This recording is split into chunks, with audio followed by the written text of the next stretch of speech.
Welcome to everyone. আসসালামু আলাইকুম। Culinary art and রেসিপির পক্ষ থেকে আমি শেখ মারুফুজ্জামান সবাইকে জানাই আন্তরিক শুভেচ্ছা। এর পূর্বের লেসনে আমরা আলোচনা করেছি কালার কোড সম্পর্কে। এই কালার কোডটা হচ্ছে আপনার চপিং বোর্ডের কালার কোড। কোন কালার কোডে আপনি কোন ফুডটা কাটবেন, কোন ফুডটা কী করবেন, এ সম্পর্কে আমরা আলোচনা করেছি।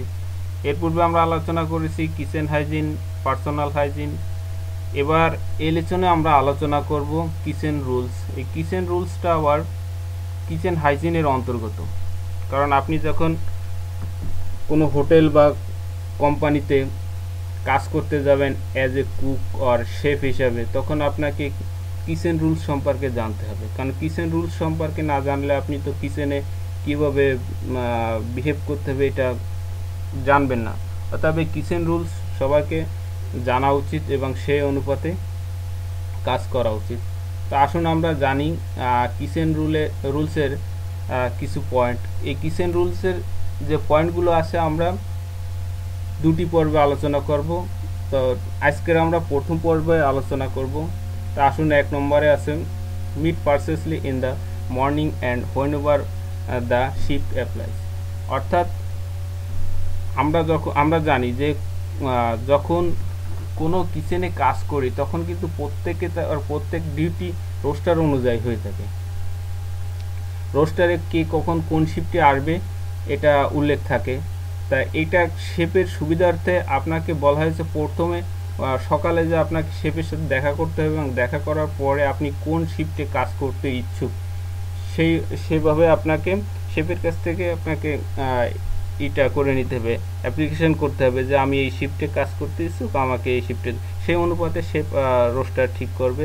অর্থাৎ এই জন্য আপনাকে সকালে দেখা করতে হবে, সেটা বলা হয়েছে। তারপর বলেছে ওয়াশ হ্যান্ড বিফোর কমিসিং ওয়ার্ক। অর্থাৎ আপনি যখন কিচেনে কাজ করবেন, কাজ করার পূর্বে অবশ্যই আপনাকে হাত ধুয়ে নিতে হবে সাবান দিয়ে। কারণ আপনার হাতে ময়লা থাকতে পারে, এই ময়লা যখন আপনার হাতে থাকবে তখন ফুডে যাওয়া মানে গেস্টের পেটে যাওয়া মানে ফুড পয়জনিং হওয়া। অর্থাৎ আপনাকে আগে হাত ধুয়ে নিতে হবে। তারপর হচ্ছে work quick but remain control, remember safety come first. অর্থাৎ এখানে বলা হয়েছে যে আপনার কাজ, অর্থাৎ হাত কন্ট্রোলে রেখে আপনি যত দ্রুত কাজ করতে পারবেন করবেন, কিন্তু আগে আপনার সবসময় এটা মাথায় রাখতে হবে যে নিজের নিরাপত্তাটা প্রথম, তারপরে কাজ। নিজে সেফটিতে থেকে তারপর আপনি যত দ্রুত পারেন কাজ করতে হবে, সেটা বলা হয়েছে। তারপরে বলা হয়েছে always 2 person should handle large cooking pot wait until someone come assist you. অর্থাৎ বলা হচ্ছে যে আমরা যখন বড় পরিসরে কাজ করব তখন দেখা যাবে বড় বড় হান্ডি, ইউটেন্সিল বা ইকুইপমেন্ট আছে, এগুলো দেখা গেল যে আপনাকে এক জায়গা থেকে অন্য জায়গায় নিতে হবে কিংবা কোনো কারণে এটা সরাইতে হবে। তখন এটা আপনি বড় বড় যে লার্জ যে কুকিং ইউটেন্সিলগুলো আছে, ইকুইপমেন্টগুলো আছে, এগুলো আপনি একা একা সরাইতে পারবেন না। এখানে দেখা গেল যে 1 জন 2 জন 3 জন প্রয়োজন হতে পারে। দেখা গেল যে আপনার সময় নেই, আপনি দ্রুত কাজ করতেছেন, আপনি একা সরাইতে যে কোনো অ্যাক্সিডেন্ট হলো, তা কখনো করবে না। যতক্ষণ না আপনাকে কেউ সাহায্য করতে এগিয়ে না আসতেছে ততক্ষণ আপনি ওয়েট করুন। যখন আপনাকে সাহায্য করতে আসবে তখন সবাই মিলে এই বড় ধরনের কাজগুলো করবেন। তারপরে use always your side cloth. অর্থাৎ আপনি যখন ওয়ার্কিং স্টেশনে কাজ করবেন তখন আপনার কাছে সবসময় সাইড ক্লথ রাখতে হবে। কারণ এই সাইড ক্লথটা আপনার সবসময় প্রয়োজন হবে। কোনো কিছু গরম কিছু ধরতে গেলেন সাইড ক্লথ প্রয়োজন হলো, হাত ভেজা রয়েছে, হাতটা মোছার জন্য আপনার এই ক্লথটা প্রয়োজন। অর্থাৎ আপনি যখন কিচেনে কাজ করবেন, কাজ করার জন্য আপনাকে সাইড ক্লথ খুবই প্রয়োজনীয়, খুবই জরুরি, এটা আপনার সবসময় কাছে রাখতে হবে। তারপরে বলতে হচ্ছে cooking lids to be replace with side lift order.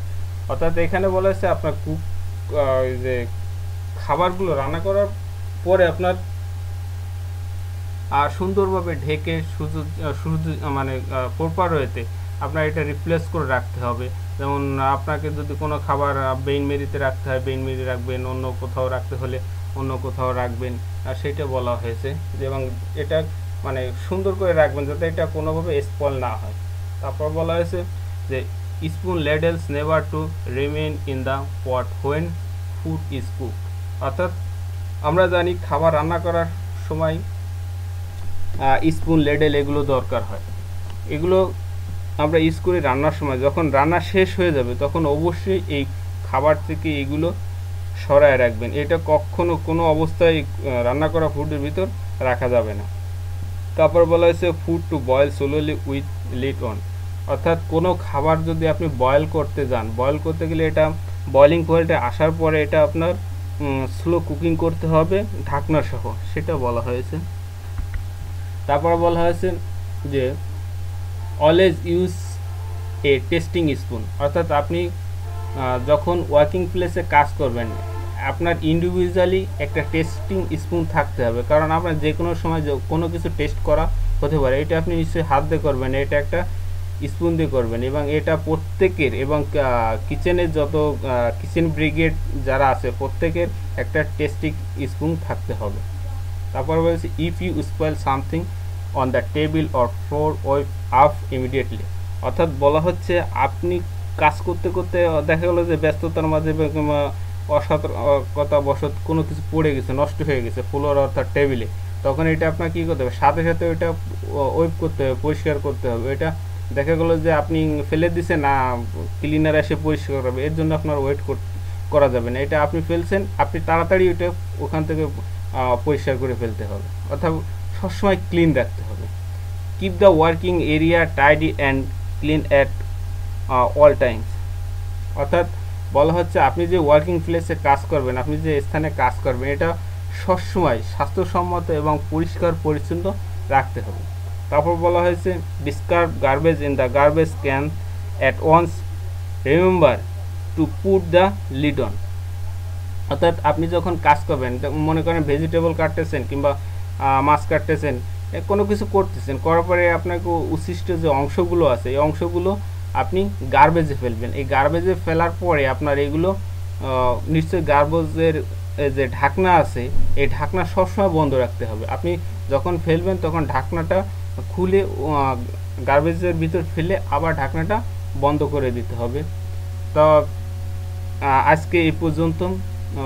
আগামী পর্বে আমরা আলোচনা করব কিচেন রুলসের বাকি অংশ। আল্লাহ হাফেজ।